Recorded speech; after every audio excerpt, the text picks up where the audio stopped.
welcome to the Man of Recaps. This is Suits, full series recap. Meet Harvey Specter, the super cool, smooth-talking lawyer who wins every case. In fact, he's known as the best closer in the city. Tonight, after another successful close, Harvey's promoted to senior partner. That means it's time for him to hire an associate, but none of these stuffed shirts would make a good Robin to Harvey's Batman. Enter Mike Ross, who's currently taking the LSATs, the law school entrance exam, but he's not taking it for himself. He's got a business taking the test for other people. Passing the test is easy for Mike, but if he's so smart, why isn't he a lawyer himself? Well, he was on track to be, but Mike was poor, so his best friend Trevor convinced Mike to make some money by helping people cheat, and that got him kicked out of college. So these days, Mike is wasting his life just sitting around with Trevor smoking pot. In fact, Trevor is a marijuana dealer, and he needs Mike's help for a big new deal, trying to enter the big leagues, selling to a rich client in a fancy hotel. But Mike realizes this deal is a sting operation set up by the cops, which is hilarious because pot was legal like 2 years later. So as Mike's running from the cops, he hides in plain sight with a bunch of other young men in suits, and he finds himself accidentally interviewing to be a lawyer. Immediately, the latch on his suitcase breaks, drop in a ton of pot, and Harvey thinks it's all hilarious. But Mike's like, hey man, actually, I really want to be a lawyer. Turns out he's got the entire law book memorized because Mike has a photographic memory, which, by the way, is not actually a real thing. Harvey likes this kid's gumption, so even though he's not a licensed lawyer, all right, you're hired. So Mike starts working at Pearson Hardman, one of the most prestigious law firms in the country. The first piece of advice Harvey gives him, you gotta get some better suits.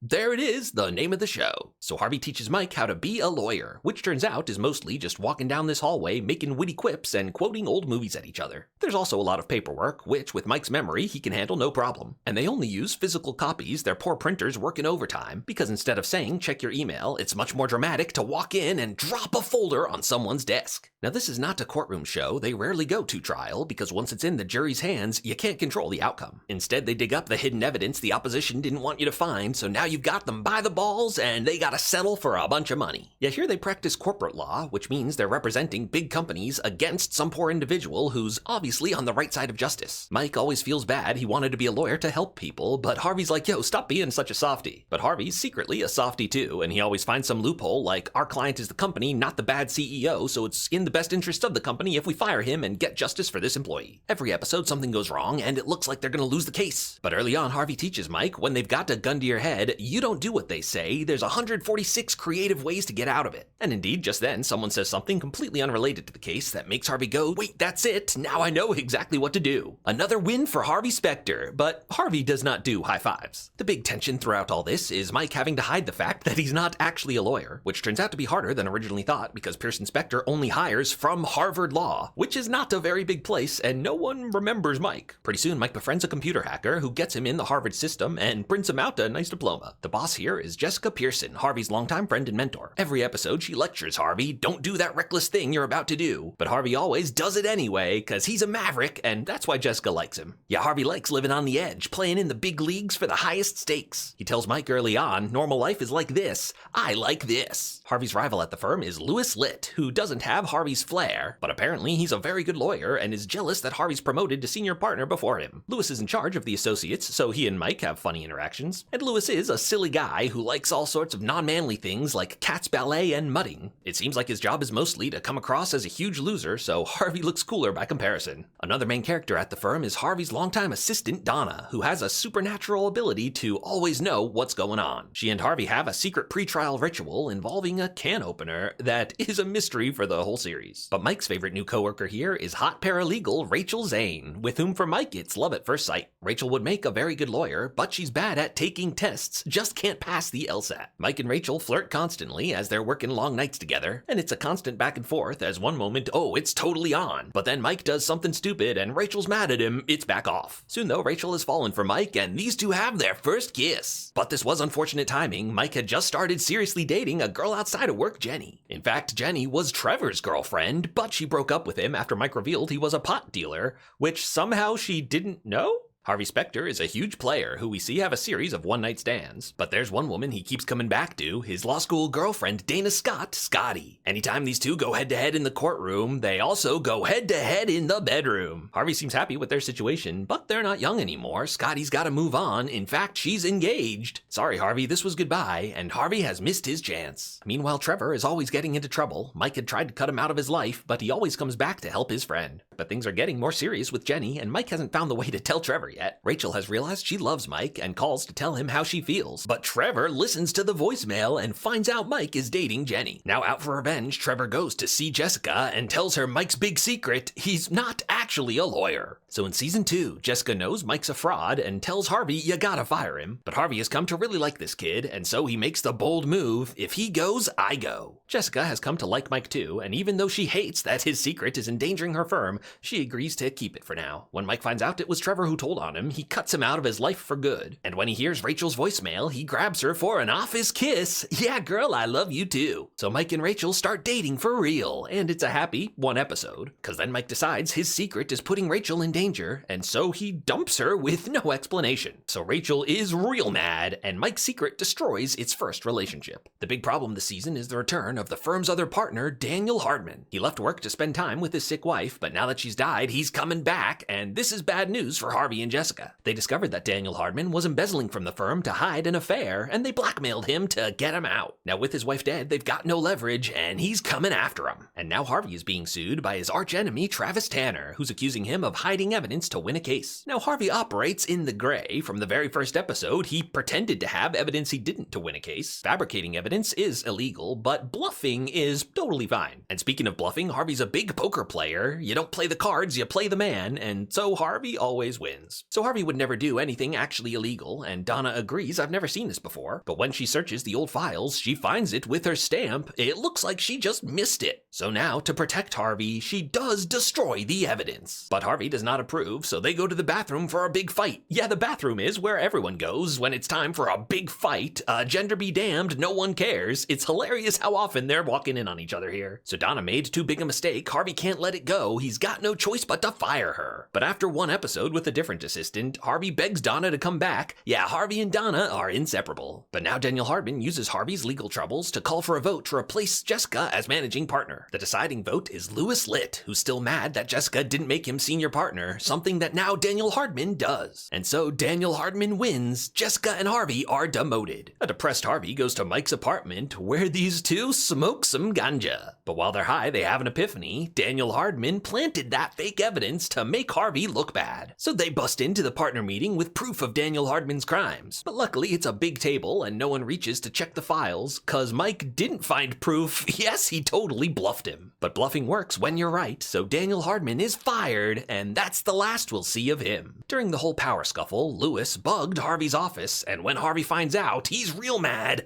You and me are done for good. So Louis Litt is going to resign. But while Harvey kind of hates him, they're also kind of friends, so Harvey forgives him and allows Louis to stay. And this becomes an ongoing thing. Basically, every single episode, they have a huge fight. That's it, we're done for good. But next episode, they always reconcile. The office romance has cooled off this season, as things have been awkward between Mike and Rachel. Rachel's father, by the way, is Robert Zane, another big attorney in the city. Rachel doesn't work at her father's firm because he doesn't believe she has what it takes to be a lawyer. One day, Rachel works a case against her father and proves that she's tough, so he admits she's got what it takes, and father and daughter reconcile. And Rachel has been studying to take the LSAT again, and this time she passes. Yeah, she's gonna be a lawyer. Mike's parents died in a car crash when he was young. He was raised by his funny grandmother. But now Mike's grandma dies, and he and Rachel become closer again. But at the funeral, he reconnects with his high school girlfriend, and you know what they say, grief is nature's most powerful aphrodisiac. So when Rachel comes over to tell Mike how she feels, oh, the other girl's in his bed, totally busted. Now Louis Litt has found romance with the Harvard recruiter Sheila Saz. We check in on them from time to time, getting up to silly stuff in the bedroom. But now who's this? It's Daniel Hardman. Yes, he's back. He's coming after them with some big suit that they don't have the manpower to handle. They need to team up with another firm, so Harvey goes to Scotty, who ended up dumping her fiancé. She's based in London with an English firm led by Edward Darby. And for the first time, Harvey and Scotty are on the same side, so their tryst is better than ever. Jessica Pearson has a plan to defeat Daniel Hardman for good. When she blackmailed him originally, she signed a non-disclosure agreement so she can't tell anyone about his embezzlement. But if she and Darby's firms were to merge, he would have to look at her books where he could discover for himself Hardman's embezzlement. So under threat of revealing it and sending him to jail, Hardman agrees to drop all the cases, and that's the last we'll see of him. And the merger's going through. It's a good deal. Everyone's happy with it. Everyone, that is, except Harvey, who thinks this is his and Jessica's firm, doesn't want any other names on that wall unless it's Pearson Specter. Scotty's like, Harvey, don't you see? If we merge, then we are working together. We can actually date for real. But Harvey's not getting it. So Harvey makes Darby a wager. They go against each other in a case. If Harvey wins, they don't merge. But Jessica's not happy about this. Harvey, it just proves you're too immature to be a named partner. So Jessica goes to Mike and forces him to work against Harvey and tank the case. Harvey feels betrayed. That's it, Mike. You and I are done. Until one episode later where Harvey forgives him and they're back to normal. So Harvey lost the case and the merger goes through. But Scotty's going back to the London branch. Sorry, Harvey, this is goodbye. You missed your chance. Now, Rachel passed the LSATs, but she did not get into Harvard Law. And since Harvard is mandatory to work at this firm, she asks alumni Mike to write her a letter of recommendation. Without a good reason of why he'd say no, Mike decides to reveal his secret.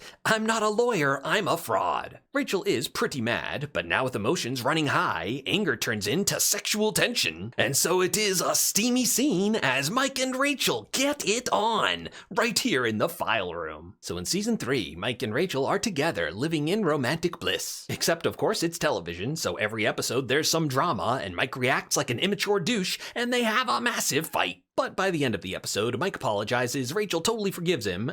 If this were a real relationship, it would be wildly toxic. The big case this season is for Darby's friend, Ava Hessington, who is head of an oil company. She's been accused of bribing a foreign government to run a pipeline through their country, which of course she did. That's how business is done. With Harvey's legal expertise, he's able to squash the charges against her, until the charge becomes murder because the general she bribed then killed some people. To fix this mess, Darby calls in his closer, Stephen Huntley, who, it becomes apparent, is just the British version of Harvey. Donna takes a liking to him, these two start flirting hard, and soon begin a torrid affair. She tells Harvey about it. It's cool, right? Yeah, of course, we're just friends. Except we see in a flashback that when Harvey and Donna were first working together, they definitely liked each other, but wouldn't date while they were co-workers. But on the night they quit the DA's office, they were no longer co-workers, and Harvey and Donna got it on. But when Harvey started at Jessica's firm, they had to make a choice. We can date or work together, and they chose to work together. That's why they had to invent a new non-sexual pretrial ritual, which involved a can opener. So now we realize Harvey and Donna have always loved each other, and it seems like they are endgame. Louis Litt gets in a feud with his British counterpart. It escalates into a big mock trial over custody of their cat. Louis now is a senior partner, so he hires his own associate, the straight-laced Katrina Bennett. They get a funny thing going where she's supportive of all his schemes, becomes his cold-blooded minion. She started off on the wrong foot with Mike, and these two became big rivals. But eventually, working a case together, it turns out she's pretty cool, and Katrina and Mike become friends. But Harvey's mad at Jessica now because she doesn't think Harvey's ready to be a named partner. As Jessica butts heads with Darby, she enlists Harvey's help in kicking him out. But Harvey's got to admit, I already made a deal with him to kick you out. But this is all to be expected, so Jessica forgives Harvey, and now grants him his deepest wish and puts his name on the wall. Meanwhile, they're losing the oil case because the general's testifying that Ava paid him to kill those people. But Mike discovers the big secret: that general is old rugby buddies with Stephen Huntley. They realize Huntley arranged the whole thing but didn't tell Darby or Ava, so they would have deniability. So Harvey walks in on him in the bathroom to punch this douche in the face. And Darby, who does not condone murder, signs the deal to put him away. But Jessica hid a clause in that deal, effectively ending the merger. So our firm is independent again. It's Harvey's dream, just Pearson Specter. With the merger over, Scotty comes back, so where does this leave me? And Harvey's finally ready to commit. Let's date for real. And so it's a period of blissful romance as Harvey and Scotty are finally together and working on the same side. But working together is not so great because Harvey's an immature man baby who yells at his coworkers all the time. But it's the final straw when he's hiding something. He won't tell her Mike's big secret, that he's not actually a lawyer. And so Mike's secret destroys another relationship. Lewis's relationship is going great. In fact, when he has a heart attack, he decides to propose to Sheila. But they forgot to have an important conversation. Lewis definitely wants kids, and Sheila definitely does not. It's a deal breaker for both of them, so even though they're in love, they break up too. One night, Lewis was reading Mike's Harvard transcript,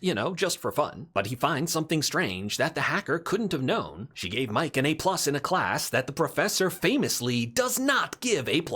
Mike manages to talk his way out of it, but this was way too close, and now Mike has to admit he doesn't have a future as a lawyer. A new opportunity presents itself when Mike wins a case for an investment banker who now offers Mike a job. It's mostly the same job, winning deals with creative problem solving, but no license is required. And so at the end of season 3, Mike Ross is leaving the firm. But Mike doesn't go very far because he's hiring Harvey as his lawyer. Mike's got a big deal in the works, planning to buy some company, but Harvey has another client who's planning to buy the same company, so it's a conflict of interest. But this is exciting for Mike and Harvey, who instead of working together will now get to go head to head. Rachel's still working at the firm part-time while she's going to law school. Not Harvard, just Columbia, so she can stay in the city. The firm's making an exception for her. She volunteers to work on this case, going directly against Mike, because she and Mike are feeling confident they can keep business out of their personal lives. Of course, they're completely wrong and argue more than ever this season. The big problem is the client is in fact Rachel's ex, and these two somehow delude themselves into thinking they won't let this case get personal. But of course they're wrong, and this simple case turns into a huge personal fight. Rachel goes over to this guy's apartment to clarify there's absolutely nothing between us. But then I guess she forgets why she's here and accidentally makes out with him. And of course Mike responds maturely by rushing over to beat this guy up. And Mike's not willing to talk it out. That's it, Rachel. We're done for good. Until 2 episodes later where all is forgiven and they're back to normal. The deal meanwhile has gotten nasty. Neither Harvey nor Mike are willing to back down. In the end, Mike has a way to win by partnering with shady investor Charles Forsman. And indeed he pulls some shady stuff and cuts Mike's firm out of the deal, so Mike is fired. Now that Mike has no other options, Forsman offers him a job, and Mike thinks he has to take it. But as Mike goes in to accept the job, he runs into Louis Litt, who had also just been tricked by Forsman into accidentally tax evading for him. So to stop Mike from working for a criminal, Louis offers him a job back at the firm,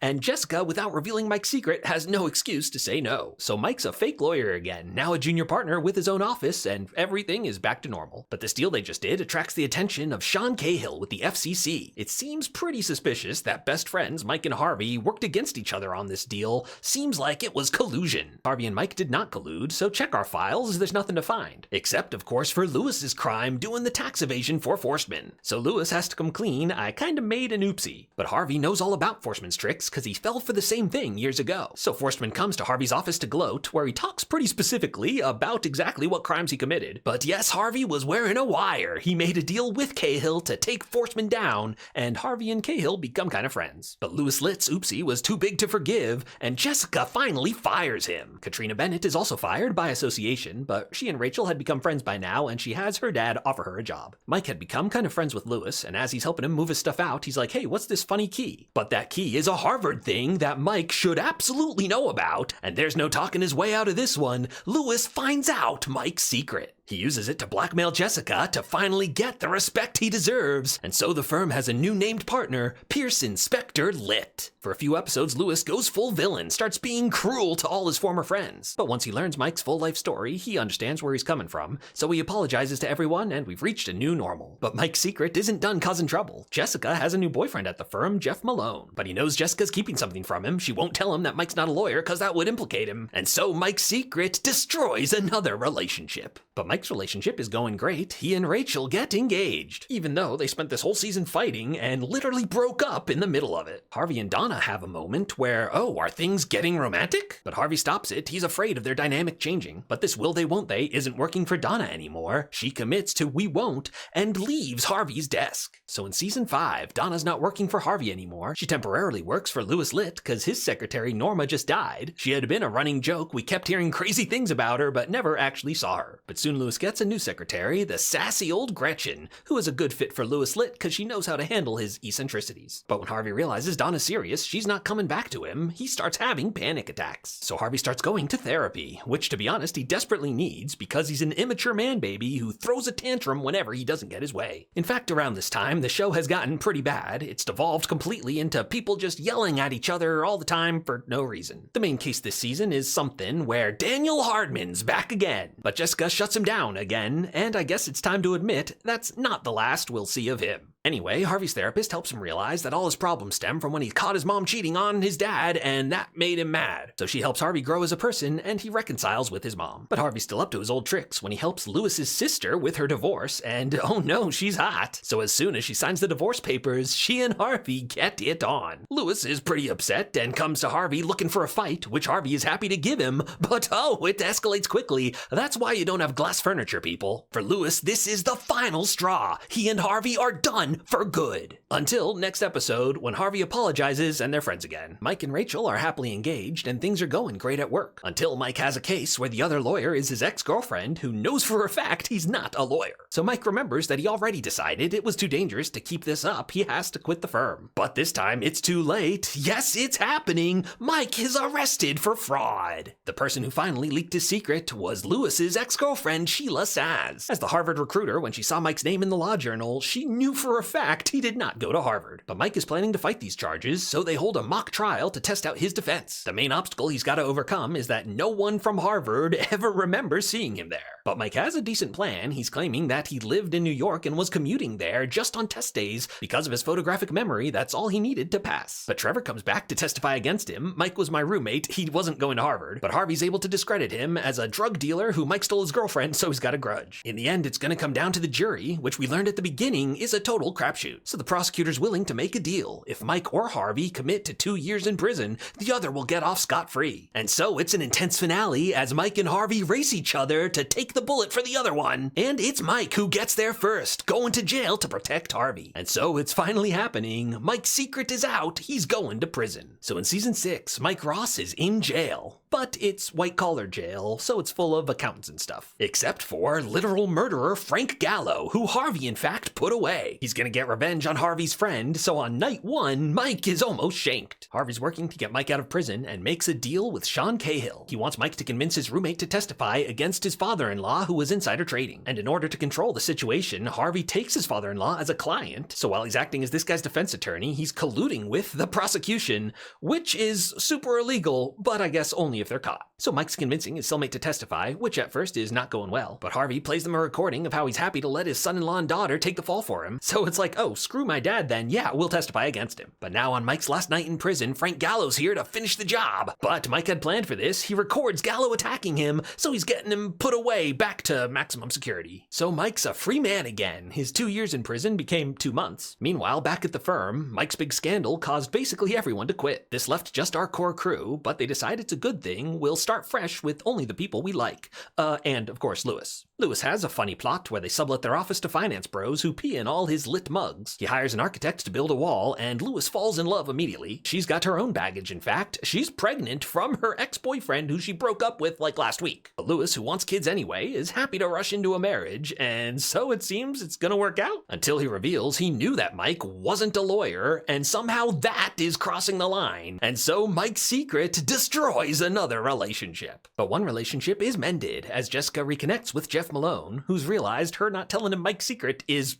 really not a big deal. In fact, she's gonna work with him, moving to Chicago. So yes, Jessica Pearson is leaving the firm. End of an era. Harvey wants Mike to rejoin the firm. He doesn't need a law degree to be like a consultant, but his stint in prison has made Mike remember why he wanted to be a lawyer in the first place. So instead, he joins a nonprofit clinic where he can help people that no one else is helping. Unfortunately, the lawyers here are not top-notch, and without a law degree himself, Mike can't jump in to help them. And so Mike has come to a decision: I want to be a lawyer for real. Of course, that's nearly impossible. The bar would never let him in, but the head of the committee needs a favor from Harvey, getting him out of a situation that is legally gray. And so when Mike applies to the bar, this guy's like, yeah, I'm fine with it. But his former prosecutor will veto it unless Harvey admits he knew Mike was a fraud when he hired him, which would get Harvey disbarred. But instead, Jessica Pearson comes back and admits it was her who hired Mike. Go ahead, disbar me here in New York. I'm living in Chicago now anyway. And indeed, she gets her own short-lived spin-off where she's living in Chicago, taking down the corrupt mayor. And so it's finally happening. Mike Ross is a lawyer for real. In season 7, with Jessica gone, Harvey and Lewis are getting along for about 2 seconds until they argue about which of them will be managing partner. It comes to a head when they go to the bathroom and Harvey's like, yo, it's obviously me. And Lewis is like, yeah, they're right. Donna gets a promotion too. She's way more valuable than a secretary. She's made chief operating officer. Now that Harvey's head of the firm, he's able to hire an old friend he always wanted to work with, Alex Williams. He becomes Harvey's new main partner while Mike is busy doing pro bono cases like this one about a prison that's extending people's sentences. But there's a big problem with this case for Alex. He needs Mike to drop it. Eventually, the whole story comes out. They're doing super illegal stuff, but it was Alex's old firm that was managing it, and they made it look like Alex was the one doing it. So they make a plan to pass the case to Robert Zane, who's able to blow it wide open, while Harvey and Alex pull some moves to get the blackmail on his old boss to clear Alex's name, and so the day is saved. Harvey has an interesting romance thought where he wants to date his former therapist, which she knows is a bad idea, but he talks her into it. But now that things are getting serious, Donna realizes this is her last chance, so she shows Harvey how she feels by giving him a big kiss. Harvey's pretty mad about it. I'm not secretly in love with you, Donna. But his girlfriend's like, I was your therapist. I'm pretty sure you are. There's a big shakeup in Lewis's love life when Sheila Saz has moved to New York to be with her new fiance. But now that it's naughty, Lewis Litt is too hot to resist. She and Lewis have an affair. Eventually she realizes she loves Lewis and calls off her engagement to be with him for real. And to make this relationship work, she's willing to give up her own wants and needs and have kids to make Lewis happy. Now, the big case at the end of the season is when all their former partners who left when Mike went to jail are suing them for restitution, but they discover it's a secret plot for a hostile takeover by Robert Zane's firm. But Robert Zane didn't know about it. His own partners are playing him, so they find a way to come out on top by merging firms ahead of time. And this is pretty exciting for him. He'd finally get to work with his daughter Rachel. But meanwhile, Mike has been crushing it, doing class action cases that help people, but also earn massive settlements from big corporations. He's approached by another lawyer who's starting his own firm doing exactly this kind of work, and he wants Mike to be his partner. This is a perfect job for Mike, but it's over in Seattle, and he has to start right now. Rachel's offered a job there too, and it's like, you know what? Let's do it. So Mike and Rachel have their wedding, and they live happily ever after. And Mike Ross says a final farewell to his best friend and mentor, Harvey Specter. I'm proud of you, kid, but I'm gonna miss you, cause Mike and Rachel leave the show. So in season 8, Robert Zane joins the firm. All the named partners are getting along for about 2 minutes until Harvey and Robert argue about which one of them will be managing partner. It's Donna who comes up with the answer. Lewis should be managing partner. Turns out, actually, managing partner is a lot of busy work, so Harvey and Robert are okay with it. And so it's actually happening. The firm just got lit up.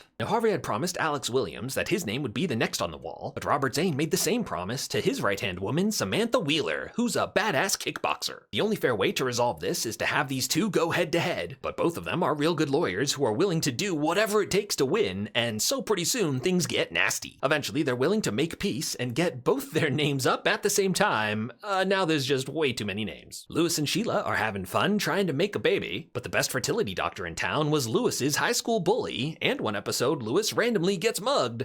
All of this is to say he spends a lot more time with Dr. Lipschitz. Now that they've merged with Zane's law firm, it means Katrina Bennett is back, and Lewis makes good on his old promise to her to make her senior partner. So Katrina picks her own associate, a nice guy Brian, and they work late nights together just like Mike and Rachel. The office romance blooms. But this one is no good because Brian is married. These two think they can be just friends, but somehow they keep ending up in romantic situations. And so in the end, Brian decides he has to leave the firm. Donna finds a new romance with one of the firm's tall clients, and very quickly it gets serious. He's in the middle of a deal right now with one of the firm's other clients, but turns out this guy's playing him, and Harvey can't reveal it because of attorney-client privilege. And even though he doesn't tell Donna, she can read it all over his face, and Donna really likes this guy, so she tells him and he breaks off the deal. But the other guy figured it out, and he's suing them for breaking privilege, and the lawyer he hired is none other than Daniel Hardman. Yes, he's back again. But as Harvey's about to be disbarred, Robert Zane steps up and claims it was he who broke privilege. He's had a long, successful career. He's ready to retire now anyway, so he takes the bullet to protect Harvey. This shuts down Daniel Hardman, and now, for real, that's the last we'll see of him. Now, as Donna and this guy are getting serious, Harvey has an epiphany and realizes this is his last chance. He goes to Donna's apartment to show her how he feels, and yes, it's finally happening! Harvey and Donna get it on! So in season 9, Harvey and Donna have figured it out. They're in love and dating for real. But the firm has a big new problem. They've been through so many scandals in a row, the bar has sent in a special master to oversee them. And she's ruling with an iron fist, starts messing everything up. Now that it's the final season, Mike comes back for one last ride. He's suing one of Harvey's clients, which for them is all in good fun, except that client's not Harvey's anymore. He's passed it on to Samantha Wheeler. But Samantha doesn't know this kid, and she's still in win no matter what mode, pulls something slightly illegal. Harvey goes to yell at her. First of all, don't do that to Mike, and especially not when this lady's watching. And naturally, she overhears and fires Samantha Wheeler. But this lets Mike take her case and sue this woman for unlawful termination, so she forces Harvey and Lewis to defend her in some complicated situation where, like, you have to do it or else I'll shut the firm down, and you can't tell Mike either. And so it comes down to a big case where Harvey and Lewis are going against Mike and Samantha, and of course things get nasty. Eventually Harvey tells Mike the situation, and Mike realizes we're not going to win by following the rules, we're going to win by breaking them. So the next morning when this woman's about to sign something, Mike busts in and starts a huge blowout fight with Harvey. So when she finishes signing the paper, oops, we pulled a switcheroo, you just signed something totally implicating yourself for breaking the law or whatever, and there's no loopholes, so we win. So our crew controls their firm again, and and the day is saved. The series ends with Louis Litt's wedding, and right then Sheila goes into labor, so they have a baby. And since the venue was already paid for, Harvey figures may as well use it, and he proposes to Donna. And so Harvey and Donna get married and live happily ever after. In fact, Harvey comes to a big decision. He wants to work with his best friend Mike, and so he's going to leave his firm and work with Mike in Seattle. Louis Litt has grown quite a bit. He and Harvey have become true friends, and he's happy to leave the firm in his hands. Now the 3 current named partners are willing to add one more. Yes, it's Katrina Bennett. It's a little sooner than they plan to promote her, but they want to get her name on the wall now, because this law firm has been through way too many name changes lately. They're committing to stick with this one for a while. And so Harvey Specter leaves his office for the last time, and that's where Suits comes to an end. If you liked this recap, hit that subscribe button for more of the best recaps of TV and movies.